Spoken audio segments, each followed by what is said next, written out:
विद्यार्थियों, आज का टॉपिक है शेर शाह सूरी का प्रशासन और उसकी भू राजस्व व्यवस्था। आज हम लोग इस पर चर्चा करेंगे। इससे पहले हमने शेर शाह सूरी के राजनीतिक इतिहास के बारे में पिछले वीडियो के अंदर देखा था। आज उससे आगे हम उनके प्रशासन और भू राजस्व व्यवस्था के बारे में चर्चा करते हैं। सबसे पहले शेर शाह का प्रशासन व्यवस्था। शेर शाह की गणना मध्यकालीन भारत के महानतम शासकों में की जाती है। इसका कारण जो था वो था शेर शाह सूरी की सैनिक उपलब्धियां नहीं थी, बल्कि उसके द्वारा उच्च कोटि की शासन व्यवस्था की जो स्थापना की गई थी, उस कारण से शेर शाह को महानतम शासकों की श्रेणी में रखा गया। शेर शाह ने केवल 5 वर्षों तक शासन किया था, अर्थात 1540 ईस्वी से लेकर के 1545 ईस्वी तक। यह काल भी उसे निरंतर युद्धों में व्यस्त रहना पड़ा और व्यस्त रहते हुए भी उसने अपनी योग्यता प्रदर्शित की और एक सफल प्रशासन भारत को प्रदान किया। अब उसके प्रशासन व्यवस्था के बारे में बात करते हैं।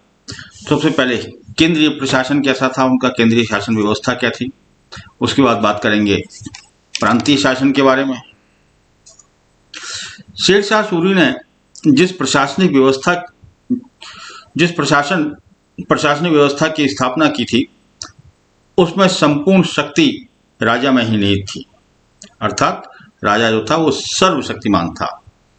उसने राजनीतिक कार्यों के परामर्श के लिए मंत्रिपरिषद की आवश्यकता को महसूस ही नहीं किया। फिर भी इतने विशाल साम्राज्य पर शासन करने के लिए उसे कुछ लोगों की आवश्यकता जरूर थी। इसलिए उसने कुछ विभागों की स्थापना की थी, जैसे दीवान वजारत, दीवान आरिज, दीवान रसालत, दीवान इंशा, दीवान काजी और दीवान वारिद। अब एक एक करके विभागों के बारे में जानने का प्रयास करेंगे। सबसे पहले दीवान वजारत। ये विभाग जो था वो आर्थिक मामलों की देखभाल किया करता था। इसका अध्यक्ष वजीर होता था। वजीर का मतलब आप समझते होंगे, प्राइम मिनिस्टर। यह पद जो था प्रधानमंत्री के समान हुआ करता था। यह अन्य मंत्रियों के कार्यों को भी देखा करता था यह विभाग। दूसरा विभाग था दीवान आरिज। इस विभाग के अधिकारी को आरिज ममालिक कहा जाता था। सैन्य संबंधी जो भी कार्य हुआ करते थे इस विभाग के अंतर्गत आया करते थे। तीसरा विभाग था दीवान रसालत। यह एक प्रकार से फॉरेन डिपार्टमेंट था, विदेश विभाग था। इसके अधिकारी को विदेश मंत्री की तरह से कार्य करना होता था। विदेशी मामलों को देखा करता था यह विभाग। अगला विभाग था दीवान इंशा। दीवान इंशा जो था यह एक सामान्य प्रशासन का विभाग था, जिसके अधिकारी का प्रमुख कार्य जो था वो था सरकारी आदेशों का पालन इत्यादि करवाना और आदेशों को लिपिबद्ध करना और उनको प्रसारित करना। इसके बाद अगला विभाग था दीवान काजी। यह न्याय विभाग था। इसका जो प्रमुख अधिकारी हुआ करता था वो काजी कहलाया करता था। अगला विभाग था दीवान वारिद। दीवान वारिद जैसे इंटेलिजेंस डिपार्टमेंट, गुप्तचर विभाग था। इसके अधिकारी को वारिद ममालिक कहा जाता था। शेर शाह सूरी इन सब विभागों की सहायता से केंद्रीय शासन व्यवस्था का काम किया करते थे और वे अपने साम्राज्य के प्रत्येक मामले में पूरी रुचि लिया करते थे। अब बात करते हैं प्रांतीय शासन व्यवस्था की। शेर शाह सूरी का साम्राज्य अनेक प्रांतों में विभक्त था। इन प्रांतों को इक्ता कहा जाता था। इक्ता का सर्वोच्च अधिकारी जो हुआ करता था वो सूबेदार होता था। प्रत्येक प्रांत जिलों में विभक्त होता था, जिन्हें सरकार कहा जाता था। जिलों को सरकार कहा जाता था। प्रत्येक सरकार में दो प्रमुख अधिकारियों की नियुक्तियां की जाती थी। उन अधिकारियों के जो पदनाम होते थे उनमें एक का पदनाम था सिकदार ए सिकदारान और दूसरे पदाधिकारी का नाम हुआ करता था मुंसिफ ए मुंसिफान। ये प्रत्येक सरकार था अर्थात प्रत्येक जिला जो था वो अनेक परगनों में विभक्त होता था। परगने का मतलब था नगर, सिटीज में विभक्त था। प्रत्येक परगने के प्रधान को सिकदार कहा जाता था या आमिल कहा जाता था। प्रत्येक परगने में एक अमीन भी हुआ करता था जो भूमि की नाप किया करता था और समस्त लेखा जोखा रखने के लिए प्रत्येक परगने के अंदर एक और पदाधिकारी हुआ करता था, उसको कानूनगो कहा जाता था। इसके अतिरिक्त प्रत्येक परगना जो हुआ करता था वो अनेक ग्रामों से मिलकर के बनता था। ग्राम जो हुआ करते थे वो प्रशासन की न्यूनतम इकाई हुआ करता था। गांव के प्रशासन के लिए एक मुकद्दम हुआ करता था। मुकद्दम नाम का पदाधिकारी होता था जो सारे गांव की व्यवस्था को देखा करता था। यह मुकद्दम जो अधिकारी होता था वो कोई सरकारी कर्मचारी नहीं हुआ करता था, बल्कि गांव का ही कोई प्रतिष्ठित व्यक्ति इस पद पर आसीन हुआ करता था। यह पद जो था वो अवैतनिक होता था। मुकद्दम की सहायता के लिए गांव का लेखा जोखा रखने के लिए एक पटवारी की भी व्यवस्था होती थी। तो इस प्रकार से ये प्रशासनिक व्यवस्था चला करती थी।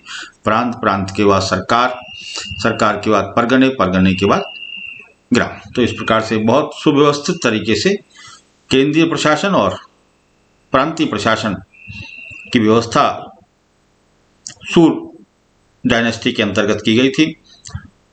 अब बात करते हैं भू राजस्व व्यवस्था के बारे में। शेरशाह के शासनकाल की सर्वप्रमुख विशेषता जो थी वो उसकी भू राजस्व प्रणाली थी। भू राजस्व प्रणाली में जो उनके द्वारा सुधार किए गए थे वो उनके शासनकाल की सबसे बड़ी विशेषता मानी जाती है। शेरशाह सूरी किसानों का बड़ा आदर किया करता था तथा किसानों का किसी प्रकार से उत्पीड़न अथवा फसल को हानि पहुंचाना उसको पसंद नहीं था। अतः शासक बनने के पश्चात भूमि व्यवस्था को सुधारने के लिए उसने अनेक कार्य किए। उसने अपने विश्वसनीय अधिकारी जिसका कि नाम अहमद खां था, उसके निरीक्षण में राज्य की भूमि की वास्तविक नाप करवाई। शेरशाह से पहले भूमि नापने की प्रथा नहीं थी, लेकिन यह काम शेरशाह सूरी ने कराया। इसके पश्चात नापी हुई भूमि को बीघे की इकाई मानते हुए विभाजित किया गया। इसके शासनकाल में प्रत्येक किसान के साथ इकरारनामा किया जाता था। इकरारनामा से मतलब समझते हैं एग्रीमेंट, इंग्लिश में इसको एग्रीमेंट कह सकते हैं। और इस इकरारनामे को कबूलियत कहा जाता था उस समय। कबूलियत, प्रत्येक किसान के कबूलियत पर लगान की दर लिखी होती थी। कबूलियत जो था एक डॉक्यूमेंट हुआ करता था जिस पर कि किसान के जो लगान उसको निर्धारित किया था उसकी दर उसके ऊपर लिखी होती थी। लगान निश्चित करने के लिए भूमि का वर्गीकरण 3 भागों में किया जाता था, जैसे उत्तम भूमि, मध्यम भूमि और निम्न भूमि। इस प्रकार से भूमि का लगान अलग अलग तरह की भूमियों के लिए किया जाता था। लगान निश्चित करने के लिए लगान निश्चित करते समय अधिकारियों को उदारता बरतने के निर्देश दिए जाते थे और लगान वसूल करते समय कठोर नीति का पालन करने के निर्देश दिए जाते थे। किसानों को भूमि का नगद या अनाज दोनों रूप में देने की सुविधा थी, लेकिन नगद लगान लेने को प्राथमिकता दी जाती थी शेरशाह सूरी के शासनकाल में।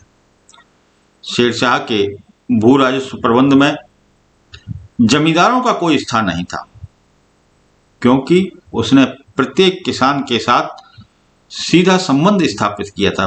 प्रत्येक किसान से सीधा कबूलियत अर्थात इकरारनामा किया था, एग्रीमेंट किया था। किसानों को उनकी आवश्यकता के समय तकावी ऋण अर्थात लोन्स दिए जाते थे। प्राप्त ऋण को जो किसान ऋण प्राप्त करता था उसको आसान किस्तों में चुकाए जाने की व्यवस्था भी उसके द्वारा की गई थी।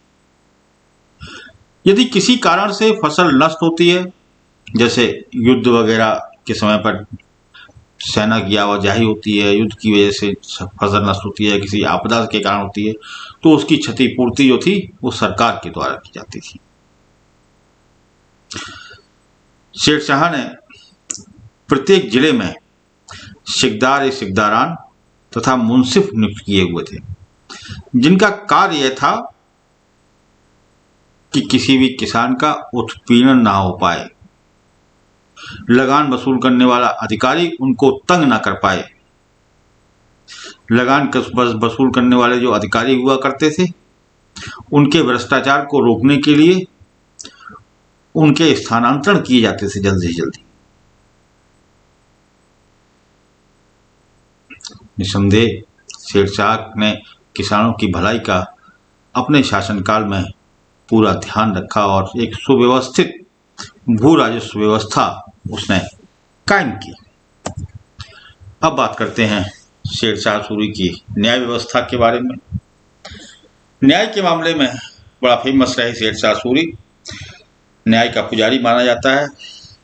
न्याय करने व जनता को न्याय मिले, इसमें शेरशाह सूरी की गहरी आस्था थी।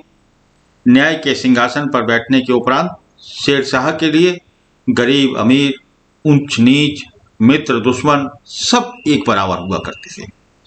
शेरशाह की कठोर दंड व्यवस्था और न्याय व्यवस्था के कारण उसके राज्य में अपराध बहुत कम हुआ करते थे।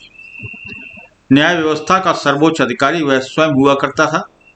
इसके अतिरिक्त प्रत्येक प्रांत, प्रत्येक जिले और प्रत्येक नगर में न्यायिक अधिकारियों की नियुक्तियां की जाती थीं। तो इस प्रकार से एक सुव्यवस्थित न्याय प्रणाली शेरशाह सूरी ने स्थापित की थी अपने शासनकाल में। अब बात करते हैं जनरक्षा प्रशासन की, अर्थात पुलिस डिपार्टमेंट। जनता की रक्षा के लिए पुलिस का जो कार्य हुआ करता था वो सैनिक अधिकारी ही किया करते थे। प्रत्येक जिले में सिकदार का यह कर्तव्य था कि वह जनता की रक्षा की व्यवस्था करे। गांव में इस कार्य का उत्तरदायित्व जो था वो मुकद्दम का हुआ करता था। यदि इन अधिकारियों को डाकुओं और चोरों को पकड़ने के लिए सेना की आवश्यकता होती थी तो वह भी उन्हें उपलब्ध कराई जाती थी। इससे जनता के अंदर सुरक्षा की भावना जन्म लिया करती थी। तो जनता उसके शासनकाल में अपने आप को सुरक्षित महसूस किया करती थी। अब बात करते हैं गुप्तचर व्यवस्था के बारे में। शेरशाह ने अत्यंत उच्च कोटि की गुप्तचर व्यवस्था की स्थापना की थी अपने शासनकाल में। वह समय जो था शेरशाह का समय राजनीतिक उथल पुथल का समय था। इसके कारण शासक को प्रत्येक घटना की पूर्व जानकारी होना नितांत आवश्यक था। इस विभाग का अध्यक्ष जो हुआ करता था वो दरोगा डाक हुआ करता था। संपूर्ण राज्य में सरायों, बाजारों व अन्य स्थानों पर गुप्तचर नियुक्त किए जाते थे। देश के प्रत्येक भाग से रोज शासक को खबर पहुंचने के लिए इस विभाग को 3400 घोड़े दिए गए थे। इस प्रकार सक्षम गुप्तचर व्यवस्था के कारण शेरशाह को प्रत्येक घटना की सूचना तुरंत मिलती रहती थी। अब बात करते हैं सैन्य व्यवस्था के बारे में। शेरशाह का काल जो था वो युद्धों का काल रहा और चूंकि युद्धों का काल था इसलिए एक शक्तिशाली, अनुशासित और विशाल सेना रखना शेरशाह के लिए परम आवश्यक था। सैन्य व्यवस्था के लिए शेरशाह ने न केवल विशाल सेना का निर्माण किया बल्कि उसने अलाउद्दीन खिलजी की पद्धति को पुनर्जीवित किया तथा सेना को संगठित कर एक शाही व्यवस्था बना दिया। सम्राट स्वयं सेनापति होता था सेना का और सेना के समस्त वेतन आदि की व्यवस्था स्वयं किया करता था। शेरशाह सेना को प्रबंध कार्यों में नहीं लगाता था। शांति के समय सेना पीछे रहा करती थी तथा आवश्यकता होने पर अन्य विभागों की सहायता किया करती थी। शेरशाह अपने शासनकाल में सैनिकों की भर्ती जो थी वो योग्यता के आधार पर किया करता था। और योग्यता के आधार पर ही उनका वेतन निर्धारित हुआ करता था। सैनिकों की पदोन्नतियां भी योग्यता के आधार पर की जाती थी। शेरशाह की सेना के अंदर 1,50,000 घुड़सवार सैनिक थे, 25,000 पैदल सैनिक थे और 5,000 हाथी वाले सैनिक थे। इसके अतिरिक्त उसके पास तोपखाना भी था। शेरशाह ने भी अलाउद्दीन के समान घोड़ों को दागने की व्यवस्था को अपनाया। उसने अपनी सेना के बल पर ही एक विशाल साम्राज्य की स्थापना की और एक सफल शासक के रूप में अपने आप को प्रतिष्ठापित किया। अब बात करते हैं व्यापार एवं वाणिज्य व्यवस्था उसके शासनकाल में कैसी थी। शेरशाह सूरी ने देश में व्यापार और वाणिज्य की उन्नति के लिए भी अनेक सारे कार्य किए। उसके द्वारा किसानों की स्थिति सुधारे जाने से देश की आर्थिक स्थिति सुदृढ़ हुई, जिससे व्यापार और वाणिज्य को भी प्रोत्साहन प्राप्त हुआ। मुद्राओं में सुधार करने के कारण व्यापार को भी बढ़ावा मिला। इसके अतिरिक्त आवागमन के साधन उसके शासनकाल में विकसित हुए। सड़कों का निर्माण हुआ तो उससे भी व्यापार की उन्नति हुई। शेरशाह ने अपने साम्राज्य के प्रांतों में स्वतंत्र व्यापार नीति को अपनाया, जिससे एक प्रांत से दूसरे प्रांत को वस्तुएं सुविधा से भेजी जाती थी। इससे भी व्यापार में वृद्धि हुई। इसके अतिरिक्त तौलने बेचने आदि में बेईमानी ना हो, इसके लिए भी उसने महत्वपूर्ण कदम उठाए थे। इन सभी कारणों से शेरशाह के समय में व्यापार और वाणिज्य को काफी प्रोत्साहन प्राप्त हुआ। अब शेरशाह के सार्वजनिक कार्यों के बारे में भी चर्चा करते हैं। बहुत महत्वपूर्ण कार्य उसके शासनकाल में हुए। शेरशाह ने अपने शासनकाल में अनेक सार्वजनिक कार्य किए। इनमें सर्वप्रमुख कार्य जो था वो अनेक सड़कों का निर्माण करना था। उसने इस प्रकार से सड़कों का निर्माण कराया ताकि उसकी राजधानी का सीधा संबंध राज्य के प्रमुख नगरों के साथ हो सके। शेरशाह के द्वारा बनवाई गई सड़कों में प्रमुख सड़क जो थी वो कलकत्ता से पेशावर तक की सड़क थी। इस सड़क को सड़क ए आजम कहा जाता था। इसी सड़क को वर्तमान में ग्रांड ट्रंक रोड कहा जाता है, अर्थात जीटी रोड। इसके अतिरिक्त आगरा से जोधपुर, चित्तौड़ तक, लाहौर से मुल्तान तक, आगरा से बुरहानपुर तक की सड़कें उसके द्वारा बनवाई गई। शेरशाह ने इन सड़कों के किनारे 1700 सराय मतलब समझते हो? सराय का मतलब जो धर्मशाला जिसे कहते हैं, रुकने का स्थान। सराय बनवाई। जगह जगह पर पानी, वृक्ष और मस्जिदों की व्यवस्था भी उसने अपने शासनकाल में कराई। ये सराय जो हुआ करती थी, जो 1700 सराय स्थापित की थी, ये यात्रियों और व्यापारियों के लिए विश्राम स्थल का कार्य करती थी। इसके साथ ही डाक चौकियों के रूप में भी इनका प्रयोग किया जाता था। इन सरायों में डाक ले जाने वाले जो कर्मचारी हुआ करते थे वो उपस्थित रहते थे। डाक पैदल और घुड़सवार दोनों सैनिकों के दोनों प्रकार से भेजी जाती थी। शेरशाह धार्मिक प्रवृत्ति का व्यक्ति था। विभिन्न संस्थाओं और व्यक्तियों को दान भी दिया करता था। दान के लिए उसने अनेक सारी दानशालाओं की भी स्थापना कराई। तो निष्कर्ष तौर पर हम ये कह सकते हैं कि शेरशाह की प्रशासनिक व्यवस्था समय के अनुकूल व उच्च कोटि की थी। प्रशासन के प्रत्येक क्षेत्र में व्यक्तिगत रुचि लेने के कारण शेरशाह इतनी सक्षम प्रशासनिक व्यवस्था की स्थापना करने में सफल रहा।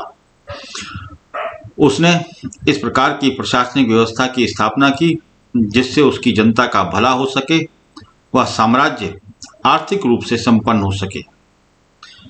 तो ये था शेरशाह का शासन प्रबंध और उसका भू राजस्व व्यवस्था। धन्यवाद।